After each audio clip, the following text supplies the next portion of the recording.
The radio crackled to life as I pulled out of the station parking lot, Mike's voice cutting through the static. Unit 7, we've got your usual pickup on Route 28. Same protocols apply. I keyed the mic. Copy that, dispatch. Same protocols. Right. As if anyone had ever bothered explaining what those protocols actually meant. 5 years I'd been working these night shifts in the Catskills, and 5 years I'd been following rules that made no sense to anyone with half a brain. See the tall man in the long coat? Drive him to Miller Road and let him out at the stop sign. Don't talk to him. Don't ask questions. File the transport report under routine patrol assistance and move on with your life. The thing was, I'd gotten good at not asking questions. Maybe too good. I rolled down the windows as I took the winding mountain road toward Route 28. October air rushed in, carrying the smell of dying leaves and something else, something sharp and electric that made the hair on my arms stand up. The radio played soft jazz, which helped keep me calm during these weird-ass transports, but tonight even Miles Davis couldn't shake the feeling that something was off. The headlights swept across the familiar bend where Route 28 intersected with the old fire road. And there he was, just like always. Tall figure in a long, dark coat, standing maybe 10 feet off the shoulder like he'd been waiting there all night. Like he'd been waiting there all his life. But tonight was different. I could tell the moment I saw him. He looked more solid. Usually the guy seemed like he might blow away in a strong wind, all blurred edges and uncertain outline. Tonight he stood rooted to the spot like he owned that patch of asphalt.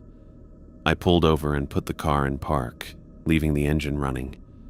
The routine was simple. He'd get in the back seat, I'd drive him to Miller Road, he'd get out at the stop sign, and I'd never see him again until the next time dispatch sent me on this same idiotic errand. The back door opened with a soft click. I didn't turn around. Rule number 1, don't look directly at him.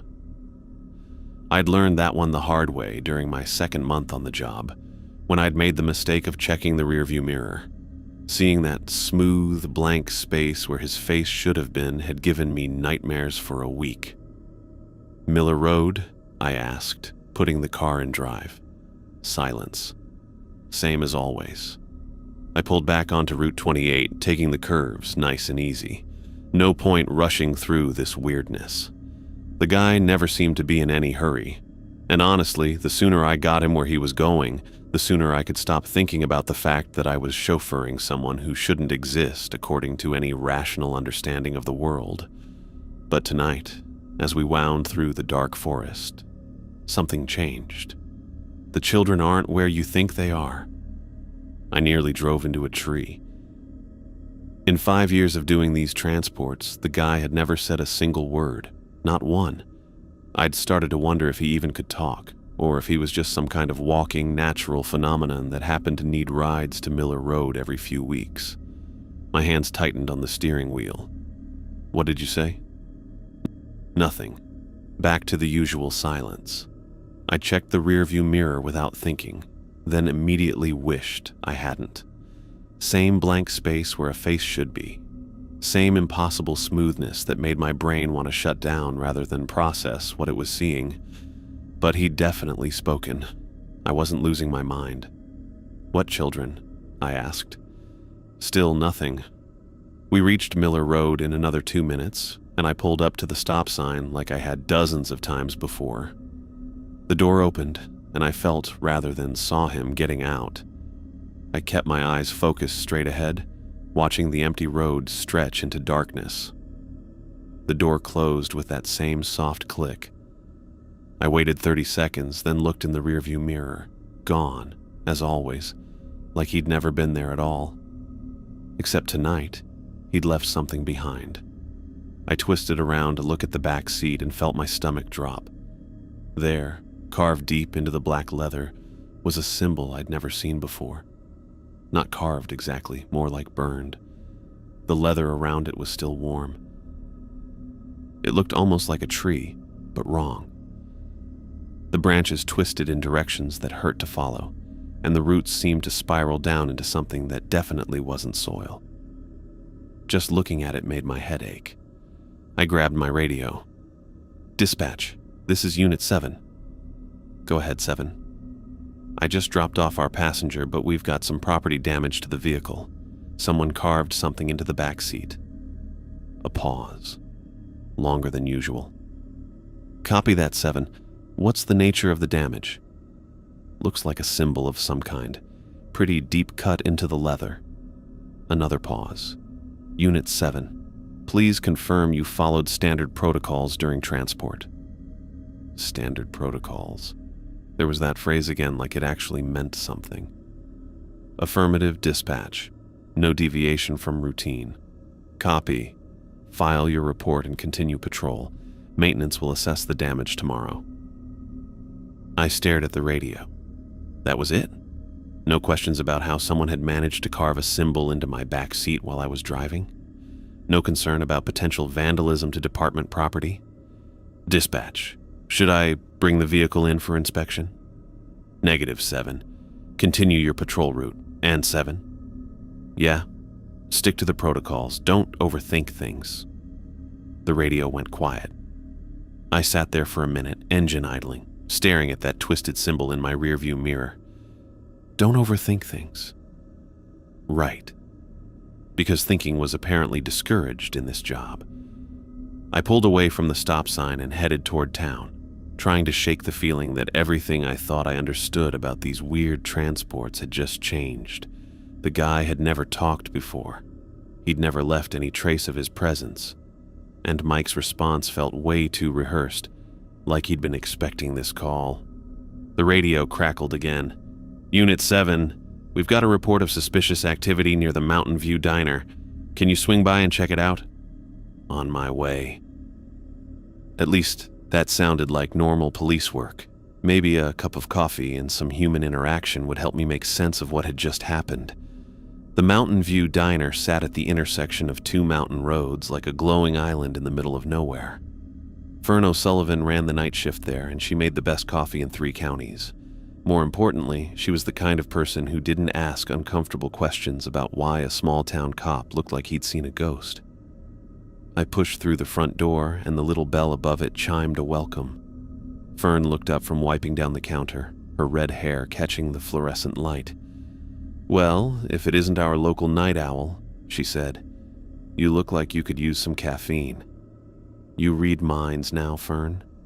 "Honey, I've been working nights for 15 years. I can read exhaustion from across a parking lot." She poured coffee into a heavy white mug without being asked. "Ham and Swiss? You know me too well." She started assembling a sandwich, her movements quick and efficient. "So what brings you by? Please tell me it's not another one of those weird transport calls." I nearly choked on my coffee. "What do you know about transport calls?" "Relax, Officer Fletcher. I just notice patterns. Every few weeks you come in here looking like you've seen something that doesn't make sense, order coffee and a sandwich, and spend 20 minutes staring out the window like you're trying to figure out how the world works." She slid the sandwich across the counter. "Tonight you look worse than usual." I took a bite, buying time to think. Civilians weren't supposed to know about the supernatural protocols. Hell, I wasn't even sure I knew about them. But Fern had always been observant, and she'd lived in these mountains her whole life. "Just routine patrol," I said finally. "Uh-huh." She leaned against the counter. "You know, I've been seeing some strange lights in the woods behind my place. Last 3 nights running. Not like car headlights or anything normal. More like, I don't know. Like someone was carrying around pieces of the aurora borealis." My coffee cup stopped halfway to my mouth. Strange lights? Probably nothing. But with all these missing kids reports lately, she shrugged. Makes a person nervous, you know. Are you guys investigating anything unusual? The missing kids. Right. We'd had 5 reports in the past month, though they'd all turned out to be false alarms. Kids found safe within a few hours, no sign of foul play. Mike had classified them as routine runaways, but something about the pattern had been bugging me. Nothing to worry about, I heard myself saying. Probably just teenagers with flashlights. Probably. But she didn't look convinced. I finished my sandwich and left money on the counter. Thanks for the coffee, Fern. And if you see those lights again, give us a call. Will do. Drive safe out there. I walked back to my patrol car, thinking about strange lights and missing children and faceless men who suddenly decided to start talking. None of it fit together, but the pieces felt important in a way I couldn't explain. I opened the driver's door and froze. The symbol carved into the back seat was glowing. Not bright, just a faint, sickly light that pulsed like a slow heartbeat. As I watched, the glow faded until it was just a carved mark in leather again. I grabbed my radio with shaking hands. Dispatch, this is Unit 7. Go ahead, 7. I need to come in. There's something wrong with the patrol car. Define wrong, 7. I stared at the symbol, trying to figure out how to explain what I'd just seen without sounding insane. Equipment malfunction. I think there might be an electrical issue. A long pause. When Mike's voice came back, it sounded careful, measured. Unit 7, you're scheduled to complete your patrol route. Bring the vehicle in at end of shift for maintenance review. Mike, I really think end of shift, 7. That's an order. The radio went dead. I stood there in the diner parking lot, looking at my patrol car and trying to understand why my boss seemed more interested in keeping me on the road than investigating potential equipment problems. 5 years I'd been following protocols I didn't understand, driving around passengers who shouldn't exist, and filing reports that disappeared into some filing cabinet I'd never seen. Tonight, for the first time, I was starting to wonder who those protocols were really designed to protect. And more importantly, what they were protecting us from. I got back in the car, avoiding another look at the back seat, and pulled onto the mountain road. 3 more hours until end of shift. 3 more hours of pretending everything was normal while that carved symbol sat behind me, like a question I wasn't allowed to ask. The children aren't where you think they are. What the hell did that mean? And why did I have the sinking feeling I was about to find out? The radio crackled back to life just as I was turning onto Maple Street, Mike's voice cutting through my thoughts about glowing symbols and cryptic warnings. Unit 7, we have a missing child report on Pine Creek Road. Emma Brooks, age 8, last seen in her backyard approximately 2 hours ago. My hands tightened on the steering wheel. 2 hours ago was right around the time I'd been dropping off my faceless passenger. Copy that, dispatch, en route to Pine Creek Road. Family's pretty shaken up, Mike continued. Mother's name is Adeline Brooks. Handle this one carefully, 7. Something in his tone made my skin crawl, the same measured quality I'd heard when he'd insisted I finish my patrol route despite the obvious equipment malfunction sitting behind me. Pine Creek Road wound through one of the older residential areas where houses sat on larger lots backed up against state forest land. The Brooks place was a modest 2-story colonial with yellow crime scene tape already fluttering around the backyard. I pulled into the driveway behind another patrol car and saw Officer Martinez standing on the front porch talking to a blonde woman in her 30s. The woman looked up as I approached, and I could see the kind of bone-deep terror that every parent fears, but underneath it, something else, something that looked almost like recognition. Mrs. Brooks, I'm Officer Fletcher. I understand your daughter is missing. Emma, she said, her voice thick with barely controlled panic. She was playing in the backyard while I made dinner. I called her in and she didn't answer, so I went to check. She gestured helplessly toward the back of the house. She never leaves the yard. Never. She knows the rules. The rules. There was that phrase again. Martinez filled me in on the basics while Adeline wrung her hands. 8-year-old Emma Brooks, last seen around 9 p.m. playing near the tree line behind the house. No signs of forced entry, no disturbance in the yard, no indication she'd been taken by anyone. Just gone. Have you checked the surrounding woods? I asked Martinez. Initial sweep, yeah. Nothing obvious. But it's pretty dense back there, and we're losing light. I nodded and turned to Adeline. Mrs. Brooks, has Emma ever wandered off before? Even just to a neighbor's house? Never. The word came out sharp and definitive. She's very good about boundaries. Almost too good sometimes. Other kids her age, they push limits, but Emma... She trailed off, biting her lip. But Emma what? She's always been different. More aware, I guess. Like she understands things other children don't. Adeline's eyes met mine, and I saw something that made my stomach clench. She's been having dreams lately. About stairs in the forest. About someone who wants to show her things. The carved symbol behind me seemed to pulse with heat. What kind of dreams? She said there was a nice man who promised to show her where the real world begins. But he didn't have a face. Adeline's voice dropped to a whisper. I know how that sounds, but I've heard stories from other parents about rules we're supposed to follow to keep our children safe. Martinez looked confused, but I felt something click into place in my head. The same uncomfortable recognition I'd been fighting all night. I'd like to take a look at the backyard, I said. The Brooks property stretched back maybe 50 yards before hitting the tree line. Normal suburban yard, swing set, sandbox. The kind of place where an 8-year-old should be perfectly safe. But as I walked toward the woods, that electric feeling I'd noticed earlier came back stronger than ever. She was playing right here, Adeline said, pointing to a spot near the trees, with her dolls. When I called for dinner and she didn't answer, I found the dolls still arranged in a circle, but what? They were facing the woods, all of them, like they were watching something. I knelt down where she was pointing and felt the hair on my arms stand up. The grass was pressed down in a perfect circle, and at the center, barely visible in the fading light, someone had scratched a symbol into the dirt. The same twisted tree design that was carved into my back seat. Mrs. Brooks, I need you to go back to the house. But please, just for a few minutes. She hesitated, then nodded and walked back toward the porch.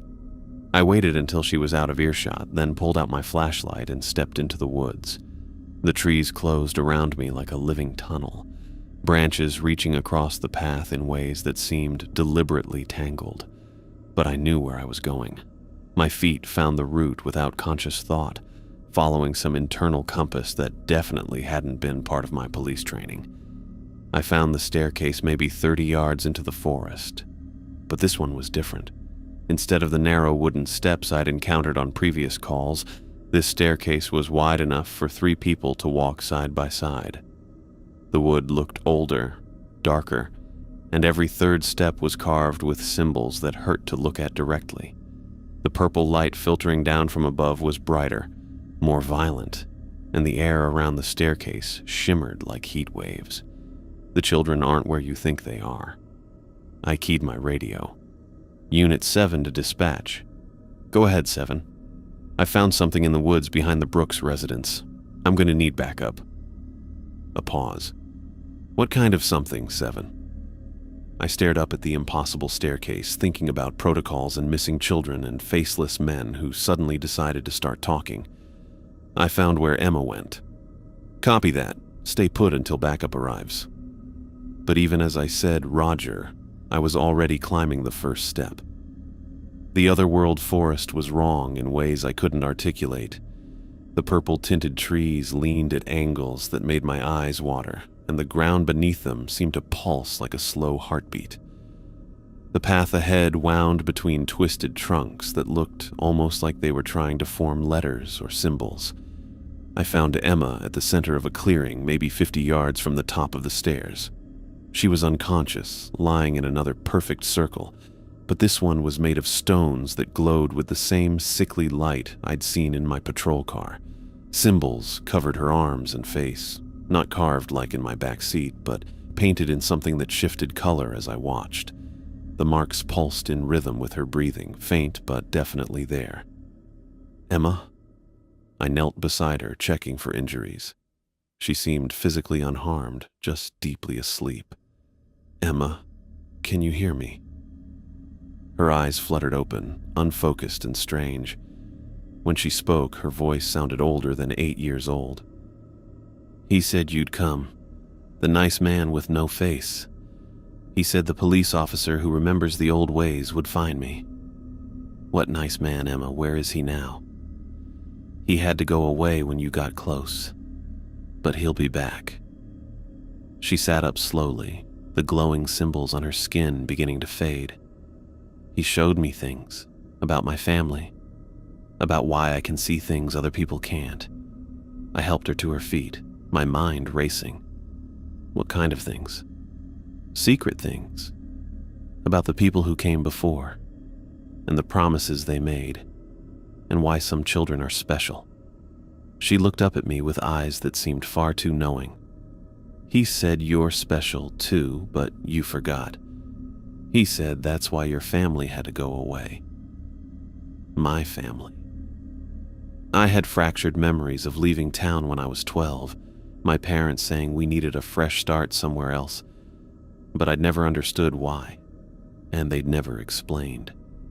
"We need to get you home, Emma." She nodded and took my hand, but as we walked back toward the staircase, she kept talking. "The nice man said things are changing, that the old rules don't work anymore. He said soon all the special children would have to choose which world they want to live in." The staircase came into view, but it was already starting to shimmer and fade around the edges. "Emma, we need to hurry."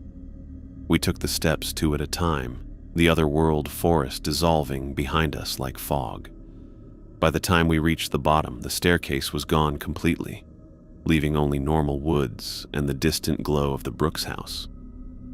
Adeline was waiting on the back porch, and her relief when she saw Emma was so intense it felt like a physical force. But underneath it, I caught something else, something that looked like resignation. "Oh, baby," she said, pulling Emma into a fierce hug. "I was so scared." "I'm okay, Mom. The nice man took care of me." Adeline's eyes met mine over Emma's head, and I saw knowledge there. Not surprise, not confusion, but the kind of tired understanding that comes from carrying a secret too long. "We should get Emma checked out by a doctor," I said, "just to be safe."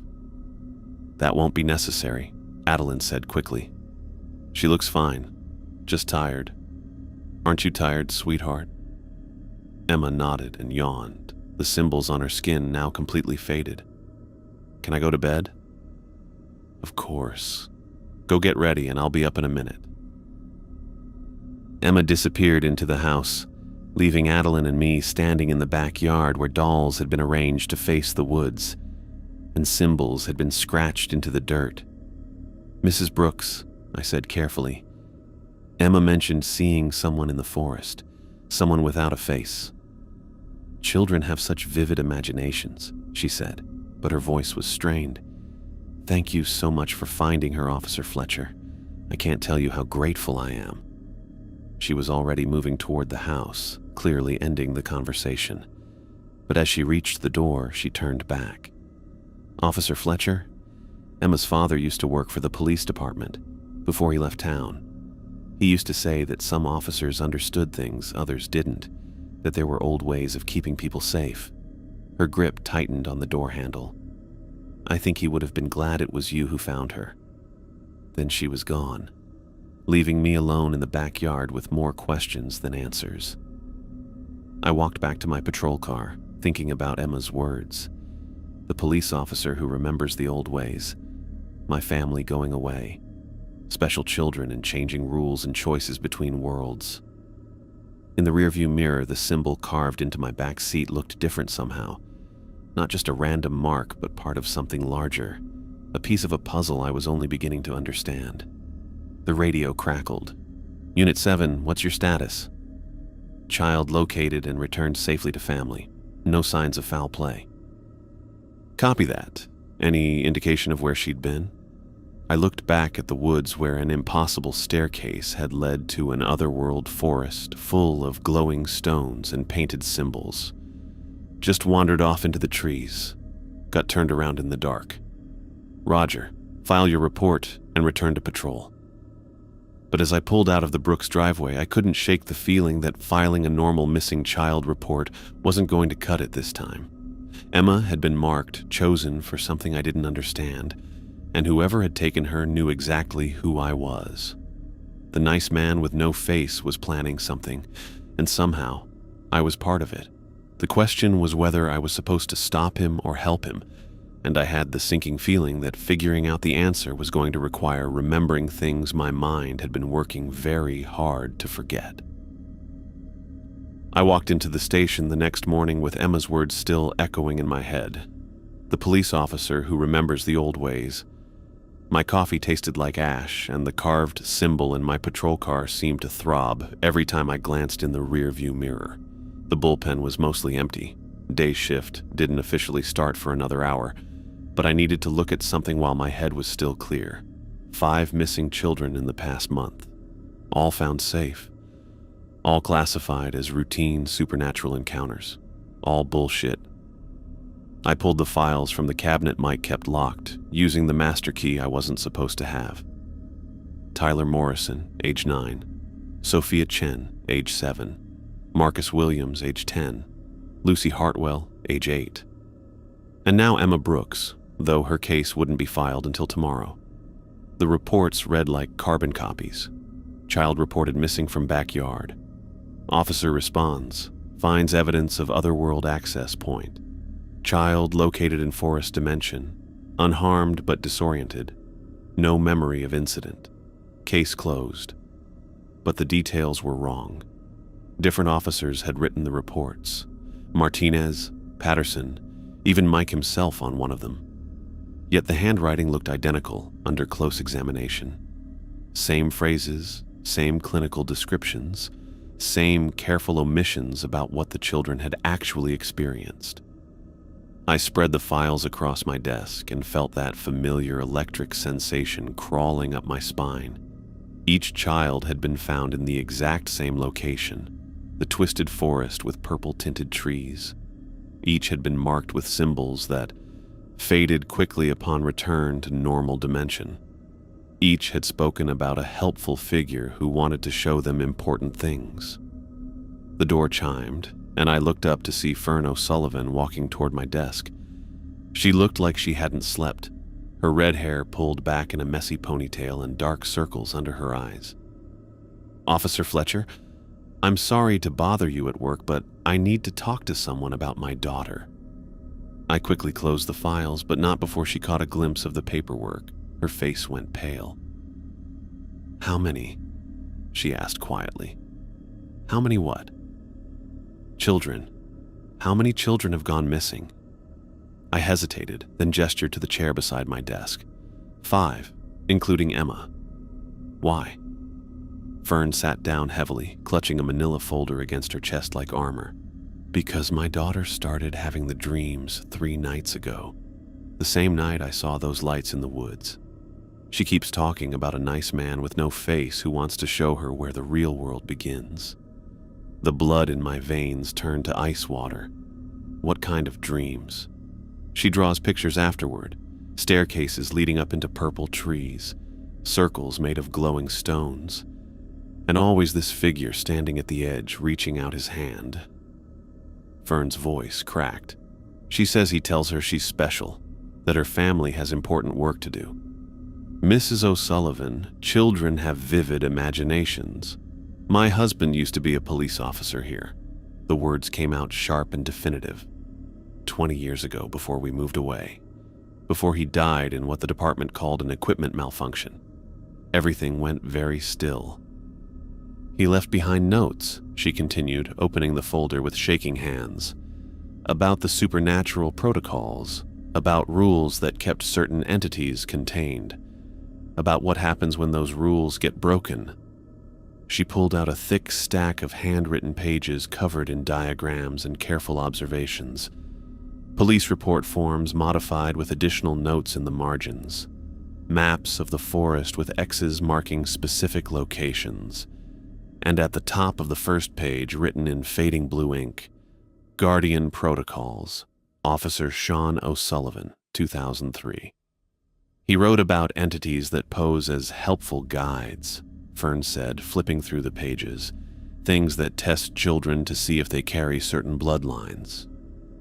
He said the department had procedures for handling them, but that some officers didn't understand what they were really protecting. I stared at the notes, recognizing some of the terminology from my own mysterious protocols. But where my instructions had been vague and incomplete, Sean O'Sullivan's notes were detailed and specific. The faceless entities aren't dangerous as long as they follow the rules, I read aloud from one of his entries. But they're scouts, testing our defenses, looking for weaknesses in the barriers that keep worse things from breaking through. He died trying to investigate something in the woods behind Miller Road, Fern said. The same road where you drop off your passenger every few weeks. The room seemed to tilt sideways. How did you know about... Because my husband used to do the same transports, until he started asking questions about why the entities were getting stronger, why they were paying more attention to specific children. Heavy footsteps approached from behind me. I turned to see Mike walking toward us, his face set in an expression I'd never seen before. Not the usual departmental concern, but something colder, more calculating. "Mrs. O'Sullivan," he said, his voice carrying an edge that made my skin crawl. I thought I made it clear 20 years ago that civilian interference in police matters wasn't welcome. Fern's hand tightened on her husband's notes. "My daughter is having nightmares about the same thing that killed Sean. I think that counts as police business. Children have bad dreams. It's normal." Mike stepped closer, looming over the desk. "What's not normal is citizens spreading unfounded rumors about departmental procedures. They're not rumors if they're documented in official police reports," I said, gesturing to the files I'd been reviewing. Mike's eyes flicked to the papers, then back to my face. "Those files are classified, Officer Fletcher. You don't have authorization to review them. I'm the one who wrote half these reports. I think I have authorization to understand what I'm documenting. You have authorization to follow protocols, not to question them." He turned back to Fern. "Ma'am, I'm going to have to ask you to leave. This is police business. This is my daughter's safety. Your daughter will be perfectly safe as long as you don't interfere with procedures designed to protect this community." Mike's tone carried a threat that made the hair on my arms stand up, just like your husband would have been safe if he'd stuck to his assigned duties. The words hung in the air like smoke. Fern went very still, and I felt something fundamental shift in the room.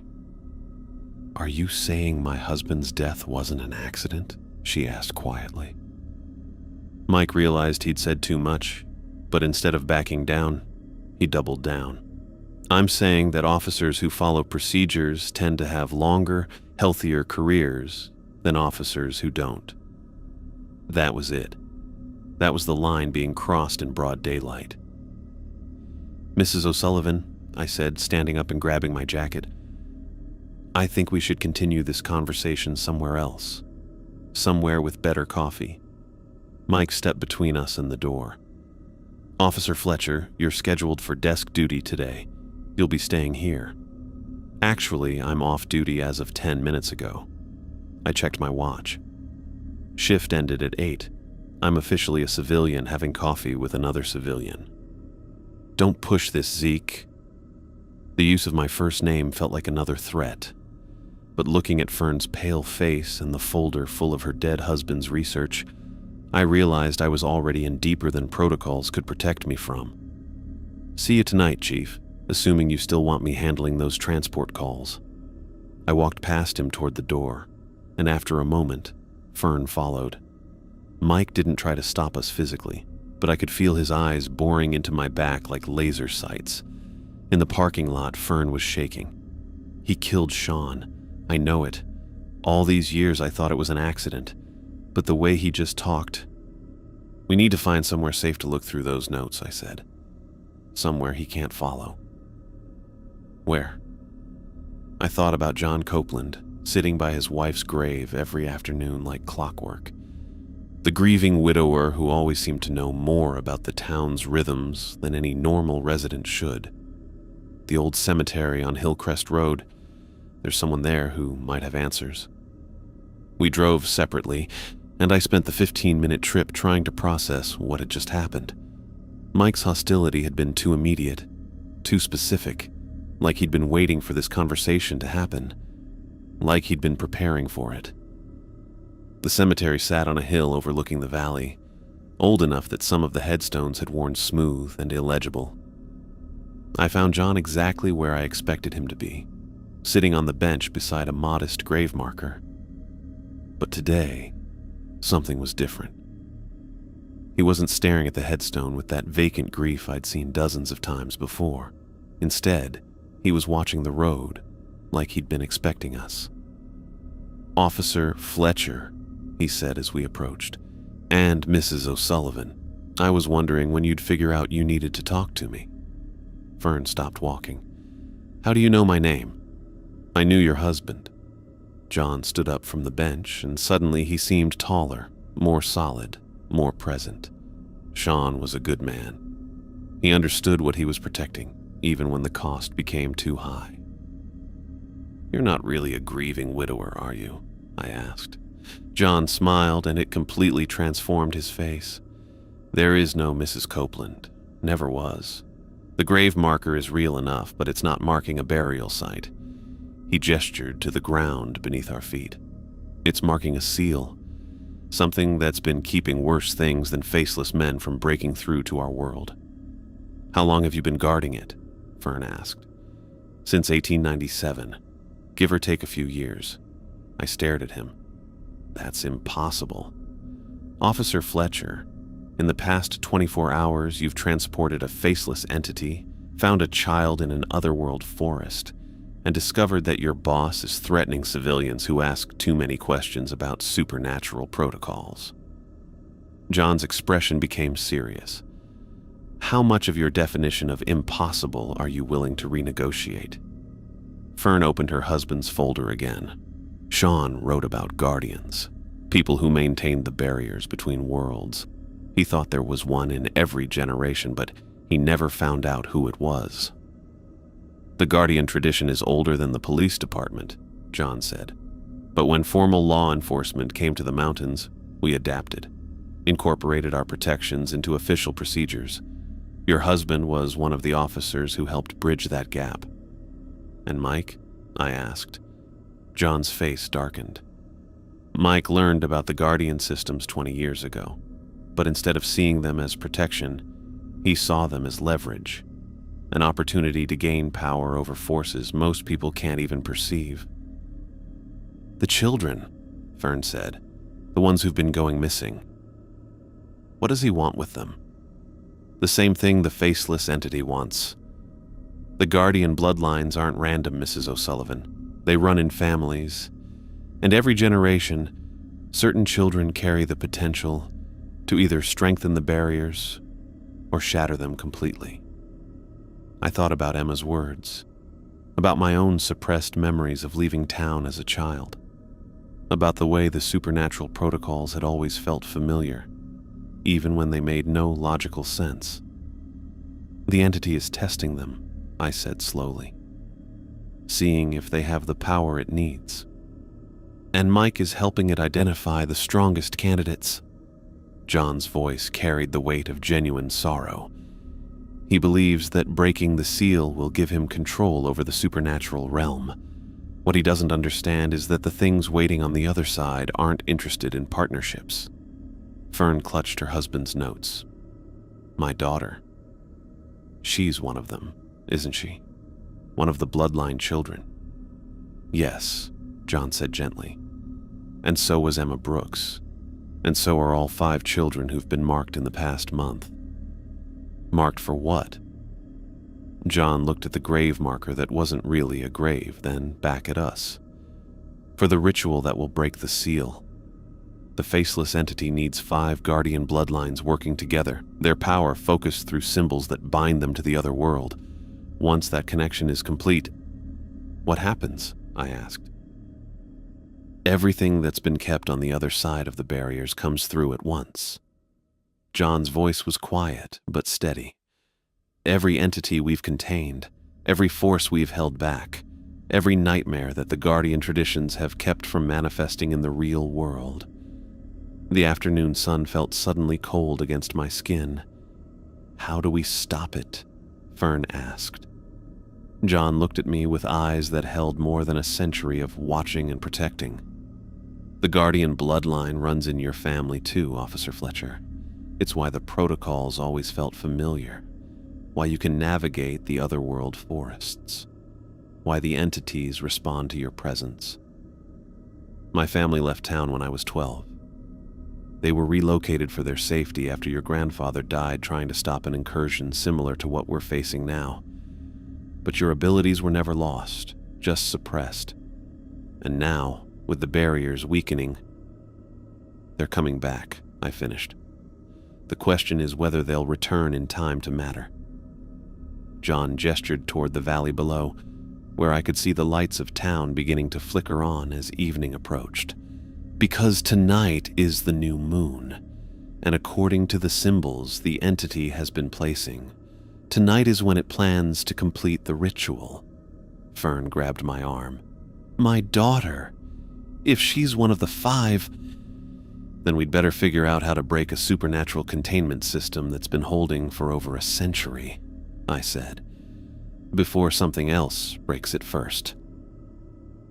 John nodded grimly. And before Mike realizes we're no longer playing by his rules. Since 1897, John repeated, settling back onto the bench like he was preparing for a long story. Though the first few decades were trial and error, learning how to age convincingly without actually aging, creating the right kind of local history to explain my presence. The grieving widower persona worked best, gives a man reason to be solitary, to spend time in cemeteries, to know things about the town that others might not. I stared at the grave marker that wasn't really a grave. What's actually down there? The anchor point for a containment system that spans the entire valley. Think of it as... John paused, searching for the right words. Have you ever seen those old-fashioned pest traps? The kind with multiple chambers that let insects in but don't let them out? Fern nodded slowly. The supernatural entities we see around town, they're not the real threat. Exactly. They're the equivalent of houseflies. Annoying, sometimes unsettling, but ultimately harmless as long as they follow the established patterns. What we've been keeping contained are the hornets. And the children? I asked, though part of me already knew the answer. John's expression grew grave. The original barrier was created by 5 families working together. The Fletchers, the O'Sullivans, the Brooks, the Morrisons, and the Chens. Each bloodline carries a piece of the total system.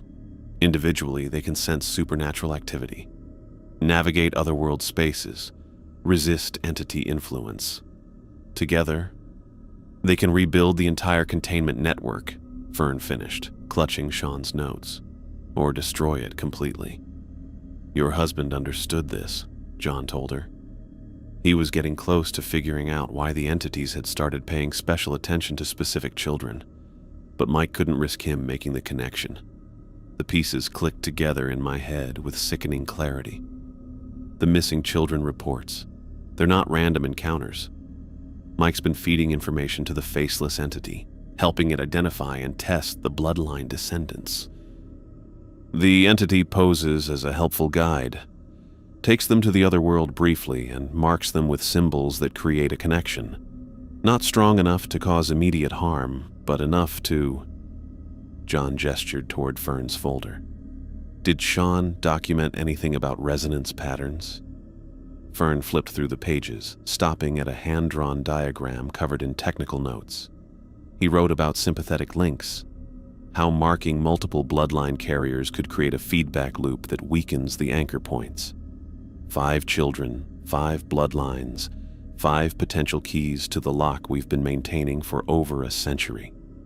John stood up from the bench, and I could see tension radiating through his apparently elderly frame. Once the entity has marked all 5 and established the resonance pattern, it can force them to work together, I said. Even if they don't want to, even if they're unconscious. The ritual requires willing participation from the bloodlines, but willing can be manufactured through supernatural influence, especially in children who don't understand what they're agreeing to. A chill ran down my spine as I remembered Emma's words. The nice man with no face who wants to show her important things. How many of the other children had received similar invitations? My daughter, Fern whispered.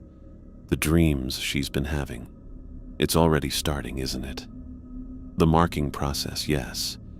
But the ritual itself requires all 5 children to be present in the other world simultaneously. That's why the entity has been patient, working through established protocols, maintaining the appearance of harmless behavior. Until now, I said, thinking about the faceless man's first words to me. The children aren't where you think they are. Something's changed, John agreed. The entity is becoming more aggressive, more direct, which means... The sound of car engines cut through the afternoon air. I turned toward the cemetery entrance and saw 3 police vehicles pulling through the gates, Mike's unmarked sedan in the lead, followed by 2 patrol cars I recognized from the station. How did he find us so quickly? Fern asked.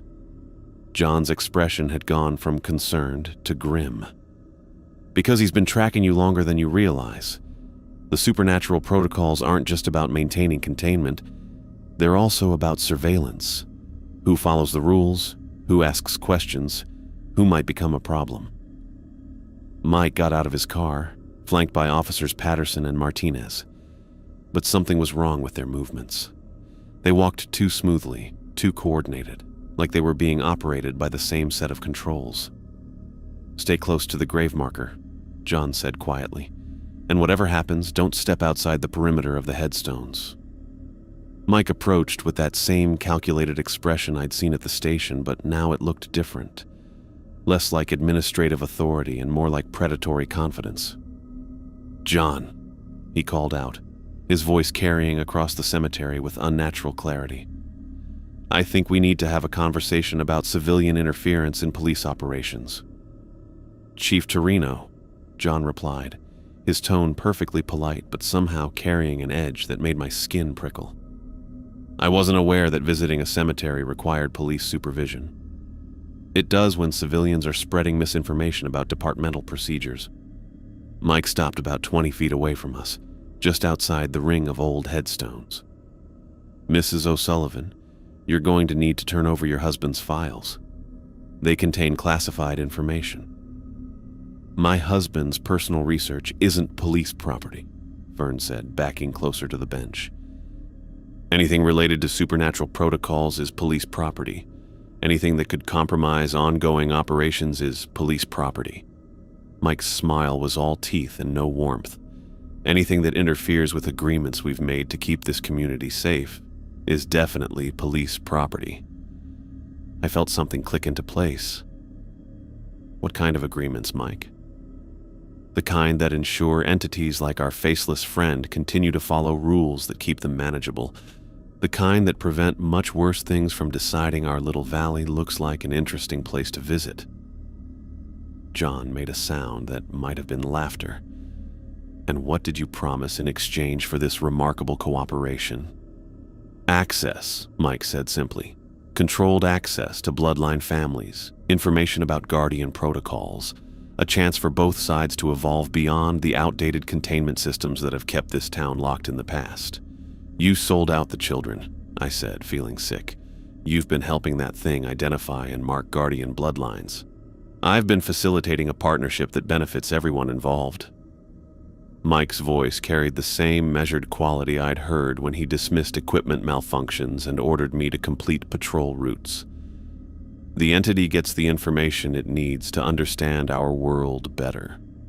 We get protection from the more dangerous forces that might otherwise break through on their own. And the children will play a crucial role in establishing a new kind of supernatural diplomacy, one that doesn't rely on century-old fears and outdated containment methods. Fern's grip tightened on Sean's research. That's what you told my husband, isn't it? Right before you killed him. Sean chose to see cooperation as betrayal. He couldn't understand that the old ways were failing, that we needed new approaches to supernatural management.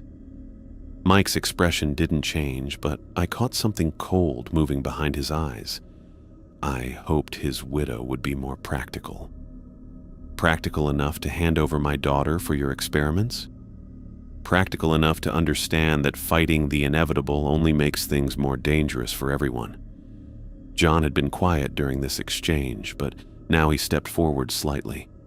The movement was subtle, but I felt something shift in the air around us, like the moment before a thunderstorm when the pressure changes and your ears pop. The inevitability argument, John said conversationally. I've heard it before, usually from people who mistake convenience for wisdom. John Copeland, Mike said, and his tone carried a new kind of recognition. Or should I say, Guardian John Copeland. We've been wondering when you'd stop hiding behind your grieving widower act. I wasn't hiding. I was waiting. For what? For you to reveal enough of your true nature that removing you wouldn't look like murder. The temperature around us dropped 10 degrees in the space of a heartbeat. Patterson and Martinez stepped closer to Mike, moving in that same unnaturally coordinated way. And at the cemetery gates, something dark began to materialize. The faceless entity took shape slowly, like smoke condensing into solid form. But this time, there was nothing harmless about its presence. The absence where its face should be seemed to pull light into itself, and the air around it shimmered with the same purple-tinted wrongness I'd seen in the otherworld forest. I think our conversation period is over, Mike said, and his voice carried harmonics that definitely hadn't been there before. Mrs. O'Sullivan, you're going to come with us. Officer Fletcher, you're going to return to the station and resume following protocols without asking questions. And John, the faceless entity began walking toward us, its movements fluid and purposeful.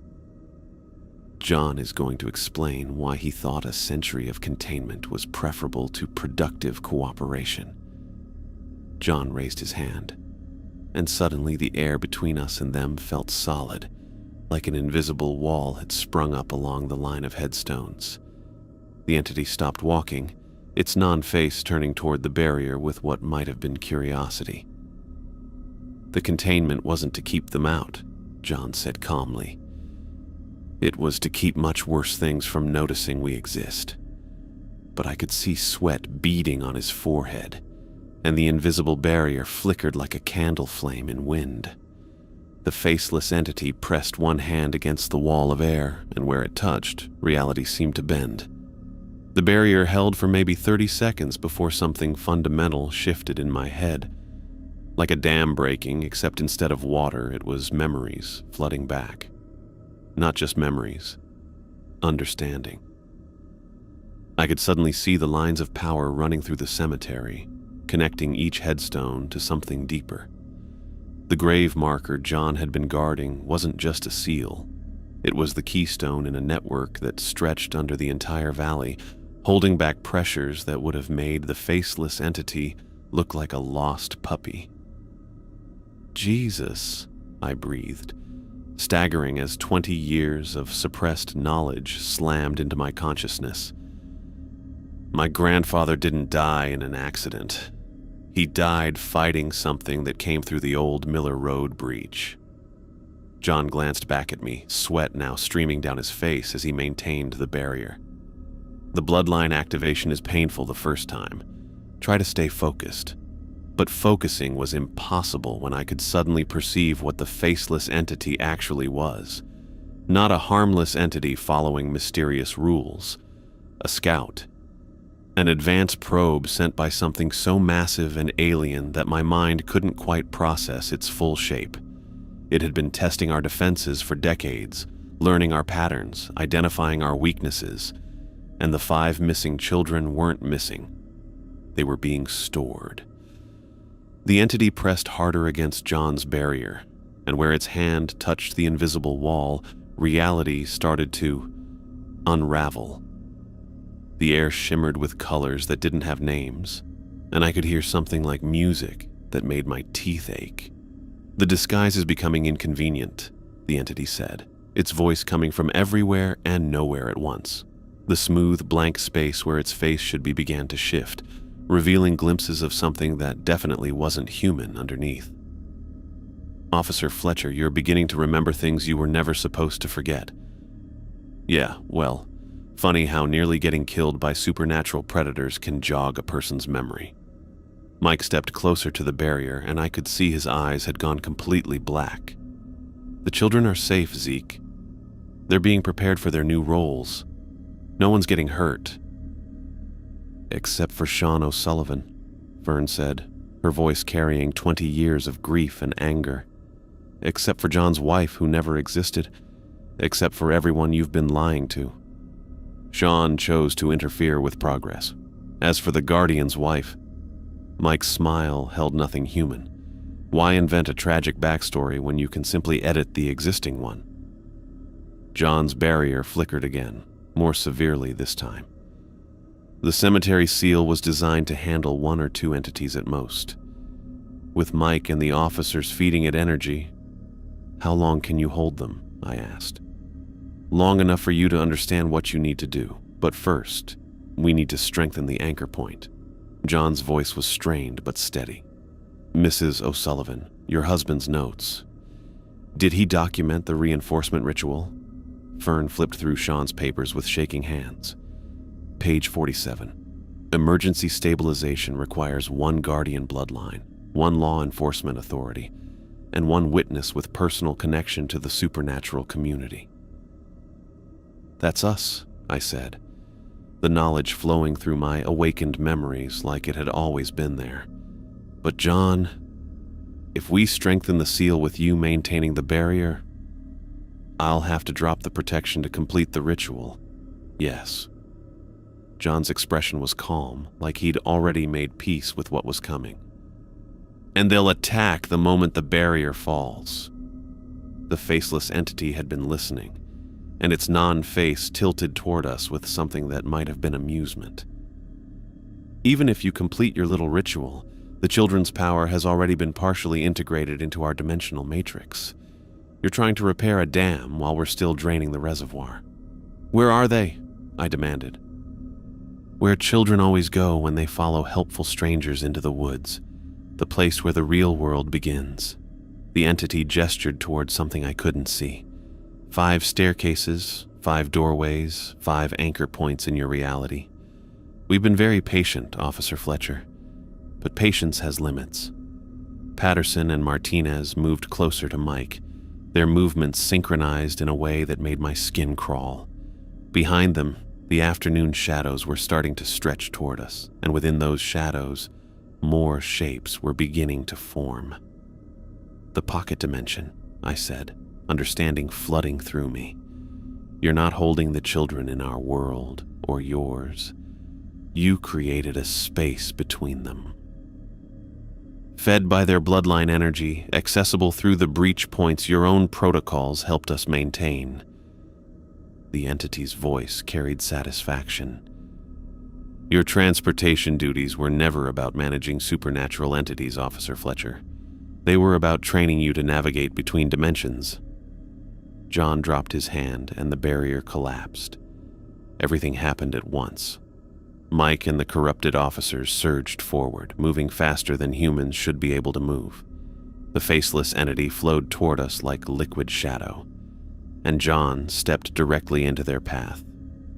What followed wasn't a fight. It was something closer to controlled demolition. John moved with speed and precision that belonged to someone 1/10 his apparent age, but there were too many of them. And he was burning energy he'd spent over a century conserving. "The ritual!" he shouted, intercepting Mike's charge with movements that left after images in the air. "Start the ritual!" Fern grabbed my arm. "The grave marker. Sean wrote that you have to place your hands on the stone and speak the binding words." I dropped to my knees beside the headstone that wasn't really a headstone, pressing both palms against the worn granite. The stone was warm, pulsing with energy that felt like a massive heartbeat. "I don't know the words," I said. "They're in your blood," John called out, grappling with something that used to be Officer Martinez. "The Guardian families have been speaking them for centuries." And they were. The words came from some deep place I'd forgotten I had, flowing out in a language that sounded like wind through old trees and water over stone. The cemetery seal responded immediately, power surging through the network of underground connections. But the faceless entity had been ready for this. Instead of attacking the ritual directly, it turned toward John with predatory focus. "Guardian," it said, and the word carried weight that made the air itself seem heavy. "Your protection has lasted longer than most, but protection always ends." It moved faster than thought, covering the distance between them in a blink. John tried to dodge, but he'd been holding the barrier too long, had burned too much energy fighting the corrupted officers. The entity's hand passed through John's chest like he was made of mist. John's eyes went wide, not with pain, but with something that looked like relief. He turned toward me as his form began to blur around the edges. "The knowledge," he said, his voice already sounding distant. "Take it. All of it." And then his century of Guardian training, supernatural law enforcement techniques, and understanding of the dimensional barriers crashed into my consciousness like a freight train. I screamed, but kept my hands pressed against the seal stone as information that had taken John decades to learn burned itself into my memory in seconds. How to see through entity disguises, how to track dimensional breaches, how to bind supernatural forces to specific rules and locations, how to navigate otherworld spaces without losing your way back to reality, how to find 5 missing children in a pocket dimension that was slowly consuming their guardian heritage. John's form dispersed completely, but his voice lingered in the air. "The staircases. Find the staircases." The faceless entity turned toward me, no longer bothering to maintain even its basic humanoid shape. What stood before us now was something that belonged in nightmares, all shifting angles and impossible geometry wrapped around a hunger that could swallow worlds. "The old Guardian is gone," it said, "but you're still just beginning to understand what you've inherited." I stood up from the seal stone, feeling the power of the strengthened anchor point thrumming through the ground beneath my feet. The corrupted officers had stopped moving when John dispersed, but Mike was still standing, still wearing that predatory smile. "It's too late, Zeke," he said. "Even with the cemetery seal reinforced, we still have the children, and they're already partially integrated into our matrix." "Then I guess I'll have to go get them," I said. John's knowledge was still settling into place, but I could feel the pathways now. 5 staircases leading to 5 otherworld access points, all feeding into the central pocket dimension where the entity was holding the children. "Mrs. O'Sullivan?" I said, not taking my eyes off the entity. "Your husband's research. Did he map the breach locations?" Fern was already flipping through Sean's notes. Miller Road, Pinecrest Trail, the old fire tower, Copper Creek Bridge, and... She paused, checking the notes again. "The basement of the police station." Of course. Mike had been feeding information to the entity for years, creating access points right under our noses. "You can strengthen one seal," the entity said, its form shifting between states like it couldn't quite decide which dimension it wanted to exist in. "But you cannot be in 5 places at once. And the children's power is already anchoring our presence in your reality." But John's knowledge included more than just Guardian techniques. It included a century of learning how to bend supernatural rules when direct confrontation wasn't enough. "I don't need to be in 5 places at once," I said. "I just need to get to the place where all 5 converge." I looked at the entity, feeling power I'd never known I possessed flowing through me. Thanks for the transportation tip about navigating between dimensions. I'm about to put it to good use. The nearest staircase materialized in the cemetery as I called it into existence, drawing on the amplified power of the reinforced seal. This wasn't like the tentative, unstable structures I'd encountered before. This was solid, permanent, leading directly into the heart of the pocket dimension. You don't understand what you're walking into, the entity warned. Maybe not, I said, stepping onto the first wooden step, but I'm about to find out. Behind me, I could hear Fern calling out coordinates from Sean's research, mapping the locations where the other breaches would need to be sealed. Ahead of me, the staircase rose into a sky that was the wrong color, leading toward a twisted forest where 5 children were being slowly drained of the power that kept our world safe. I climbed. The pocket dimension felt like being inside a fever dream. The trees leaned at angles that hurt to look at directly, their branches reaching toward a sun that cast purple shadows and gave no warmth. The ground beneath my feet pulsed with a rhythm that matched my heartbeat, but was always just slightly off, like listening to an echo of your own pulse. And at the center of this impossible forest, in a clearing made of stones that glowed with sickly light, I found them, all 5 children, arranged in a perfect circle. Emma Brooks, Tyler Morrison, Sophia Chen, Marcus Williams, and Lucy Hartwell. They were unconscious but standing upright, their feet planted in grooves carved into the ground. Symbols covered their arms and faces, shifting and changing like living tattoos, and thin lines of light connected each child to the others, forming a web of power that pulsed with their stolen guardian heritage. The energy was being drawn up through the lines, feeding into something massive and alien that I could sense but not see clearly. Something that existed primarily in the space between dimensions, using the children's power to anchor itself closer and closer to reality. I approached the circle carefully, feeling the entity's attention turn toward me like a searchlight. "Officer Fletcher," the entity's voice echoed through the twisted trees. "How convenient. Now we can complete the ritual with a 6th bloodline present." "The ritual's already broken," I said, stepping into the circle. The moment my feet crossed the glowing stones, I felt the connection. The lines of power that had been draining the children's abilities suddenly included me in their network. But instead of being drained, I felt John's century of guardian knowledge flowing through the connections, disrupting the carefully balanced energy matrix. The entity's presence pressed against my consciousness, trying to force me into the same passive state as the children. But guardian training included resistance techniques that had been refined over generations. "The children belong to us now," the entity insisted, its influence pressing harder. "Their power is already integrated into our dimensional matrix." "Funny thing about guardian bloodlines," I said, placing my hands on Emma's shoulders. "We're really hard to possess once we remember what we are." I poured every ounce of John's transferred knowledge into breaking the connection between the children and the entity's feeding matrix. The symbols on their skin began to flicker and fade, and one by one, they started to wake up.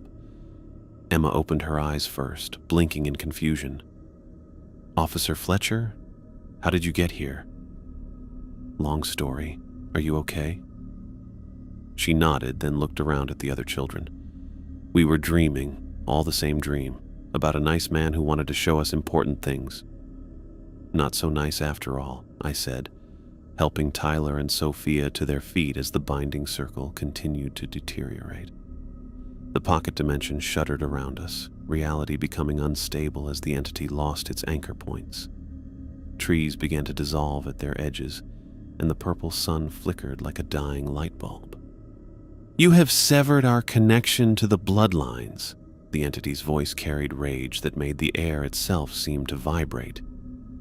"But you have also destabilized the containment matrix. This dimensional space will collapse within minutes." "Great. I'd saved the children, but trapped us all in a dissolving pocket reality. The staircase I'd used to enter was already beginning to fade, its wooden steps becoming translucent. But John's knowledge included emergency protocols for situations exactly like this. "Everyone hold hands," I told the children, "and whatever happens, don't let go." I reached out with senses I was still learning to use, feeling for the connections between the pocket dimension and the 5 breach points in our reality. The entity had been using those connections to drain power from our world, but now I could reverse the flow, using the children's guardian heritage to pull us back through the dimensional barriers. The forest around us collapsed inward as we fell upward, tumbling through spaces between realities while the entity's furious presence pressed against us from all sides. For a terrifying moment, I thought we wouldn't make it. The connections were too unstable. The pocket dimension was dissolving too quickly. Then suddenly we were rolling across grass that was the right color, under a sky that held a sun that gave actual warmth. The cemetery. We'd materialized right back where we'd started, the 5 children and me sprawled across the ground near John's grave marker. Fern was there immediately, helping Emma to her feet and checking her for injuries. The other children looked dazed but unharmed, their guardian abilities slowly settling back into their proper dormant state. The faceless entity was nowhere to be seen. Neither were Mike or the corrupted officers. "Are they gone?" Fern asked. I could feel the dimensional barriers settling back into place, stronger now than they'd been before. The entity's connection to our reality had been severed when I broke the children's binding circle, and without that anchor, it had been pulled back to whatever dimension it had come from. "For now," I said, helping Marcus and Lucy to stand. The pocket dimension collapse cut off its access to our world. But entities like that, they're patient. It might take years or decades, but it'll try again. "And Mike?" I looked around the cemetery, but there was no sign of the corrupted police chief or his officers. No patrol cars, no evidence they'd ever been here. I think when the entity lost its connection, anything it had been sustaining lost coherence, I said. Mike wasn't just working with it, he'd been changed by it. Without that influence, I didn't finish the sentence, but I didn't need to. Fern understood. The children were already starting to forget. Their memories of the otherworld experience fading into the kind of vague recollections that would seem like strange dreams by tomorrow. That was probably for the best. But I would remember everything. John's sacrifice, the entity's true nature, the weight of guardian responsibility that had now fallen to me. Standing in the cemetery where John had made his final stand, I realized my ordinary night shifts had been preparing me for this all along. Learning to follow protocols I didn't understand, transporting entities I couldn't perceive clearly, filing reports that documented supernatural activity without acknowledging what I was documenting. Now I understood the rules. More importantly, I understood why they mattered. The barriers were holding. The children were safe. And somewhere in the space between dimensions, a very angry entity was learning that guardian bloodlines don't give up easily.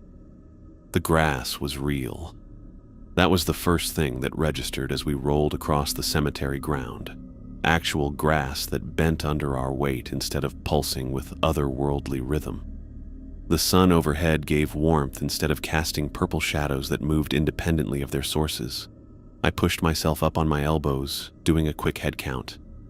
All 5 children were sprawled around me in various states of confusion, but they were breathing, conscious, and most importantly, solid.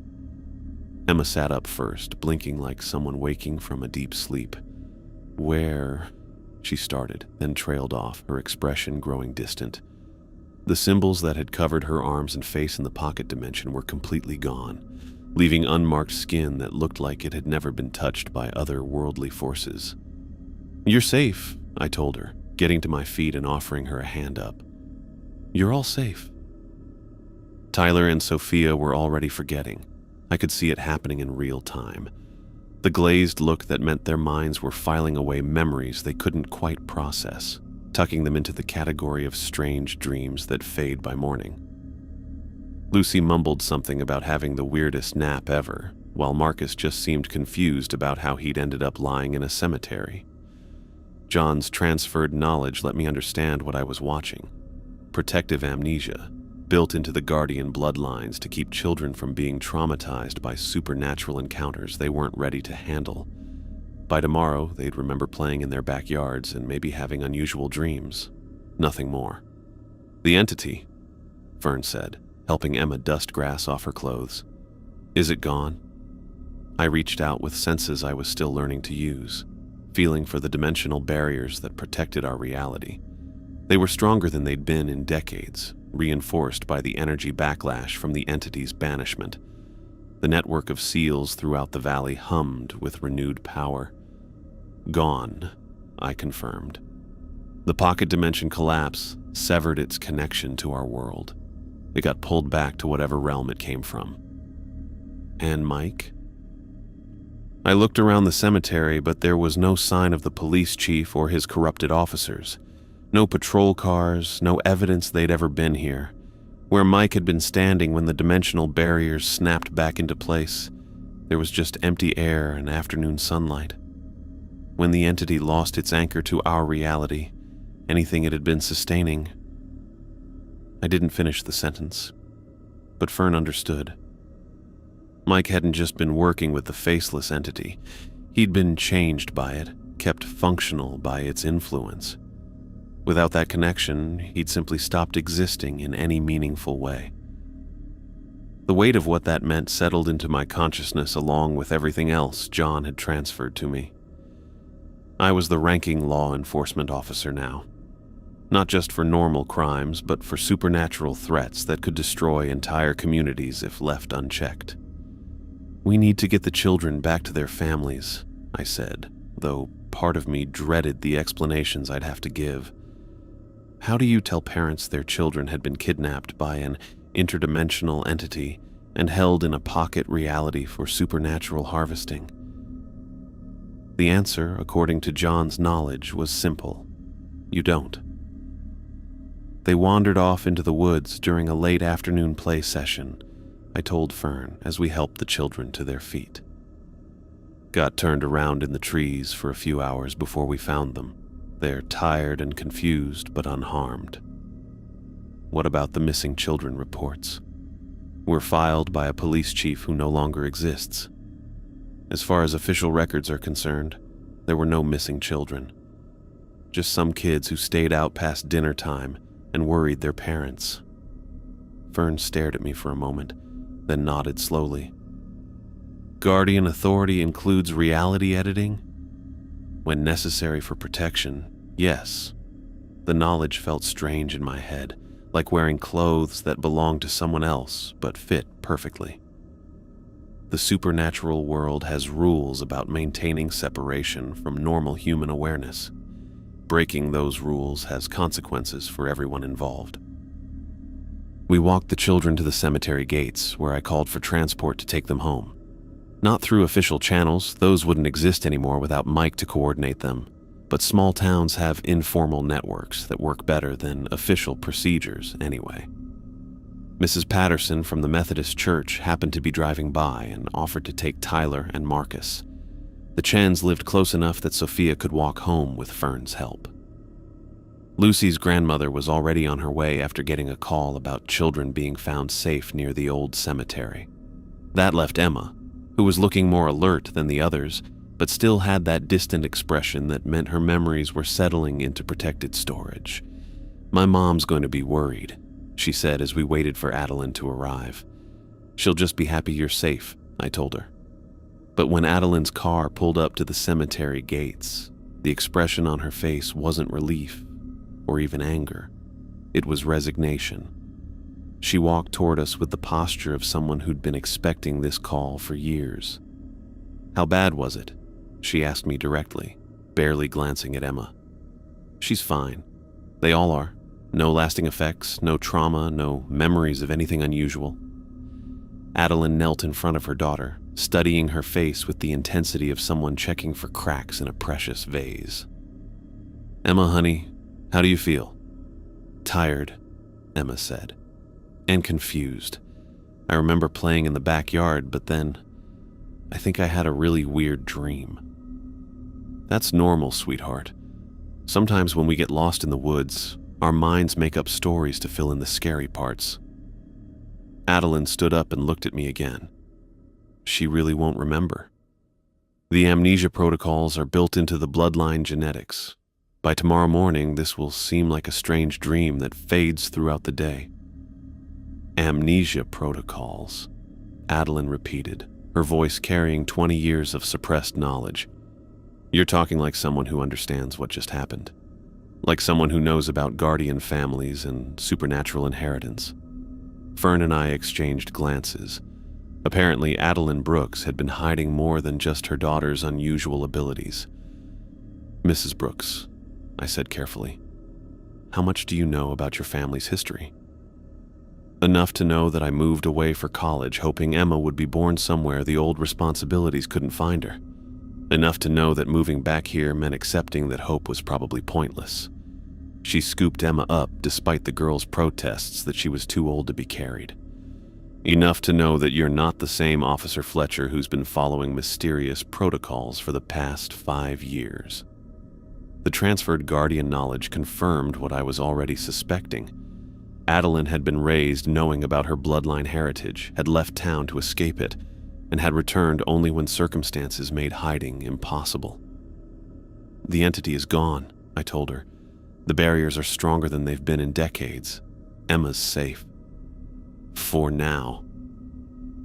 Adeline shifted Emma's weight, her expression softening slightly. "But this won't be the last supernatural threat, will it?"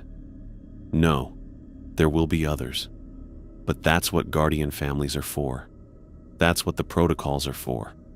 That's what I'm for now." Adeline studied my face for a long moment, and I could see her making the same kind of calculation Fern had made earlier, deciding whether to trust the person I'd become, or keep running from responsibilities that had followed her family for generations. "Emma's too young for training," she said finally. "But when she's older, when her abilities start manifesting properly, you'll teach her what she needs to know."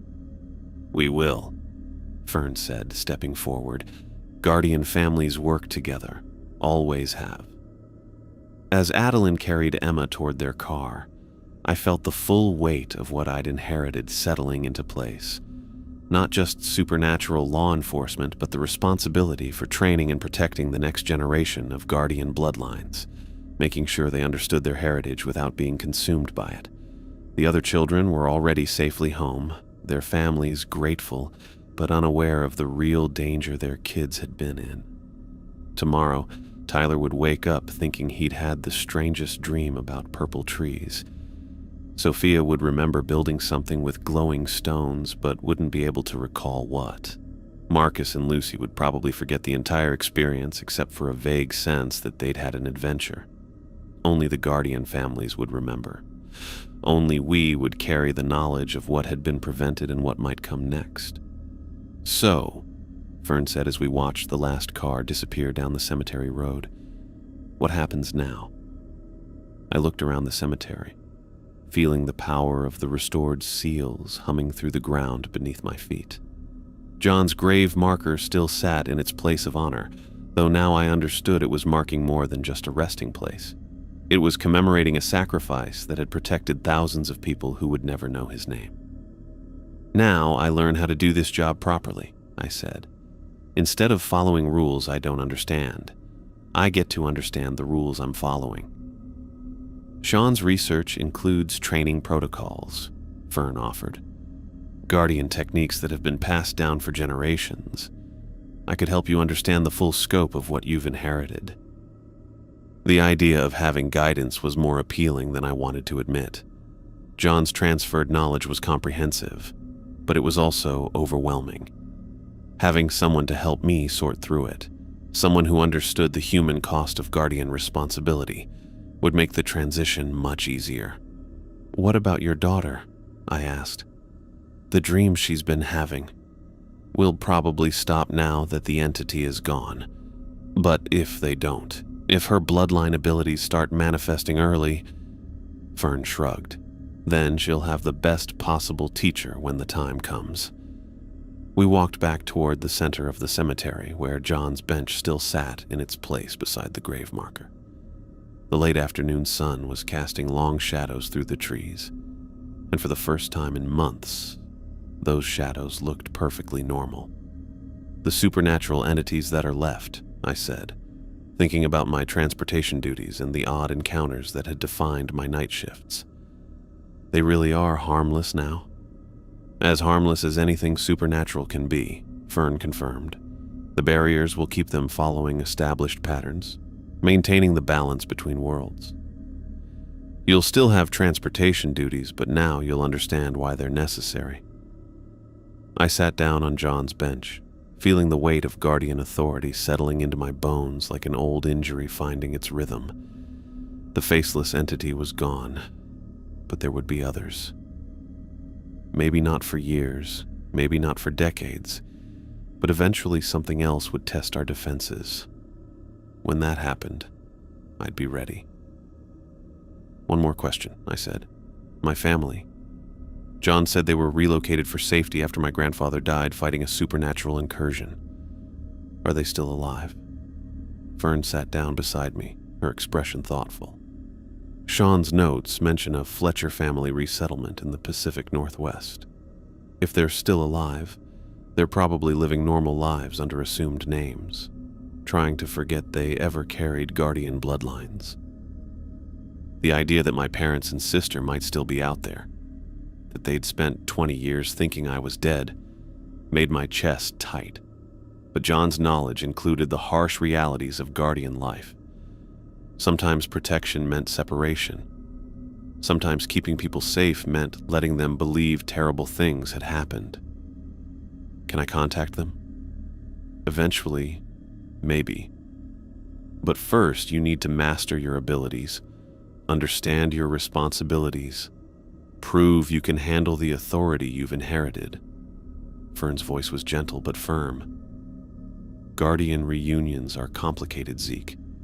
They require careful preparation. I nodded, accepting that this was another aspect of my new life that would require patience and planning.